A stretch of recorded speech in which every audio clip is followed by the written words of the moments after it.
بسم الله ما شاء الله تبارك الرحمن. ما اقدر اتكلم صراحة، ما اقدر اتكلم والله يا اخوي ابو علي، مبدع مبدع. اللهم صل على محمد وآل محمد، شغل فاخر من الاخر.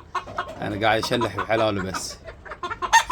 شوف الغزال ده، شوف الحلاوة دي، شوف الطقم ده الحلو مرتب. اللهم صل على محمد وآل محمد، شغل فاخر من الاخر. صار ينافسني اخوي ابو علي والله. ما شاء الله تبارك الرحمن، شغل فاخر من الاخر، شغل فاخر الاخر. 3 دجاج حباحب حباحب، وهذه فيها رفع خفيف هذه، اما الباقي لها حباحب حباحب حلوين. يعني هذه بعد فيها ربع خفيف بس دي، وهذه مرة زحف، مو زاحفة في الارض، حباحب. ما شاء الله.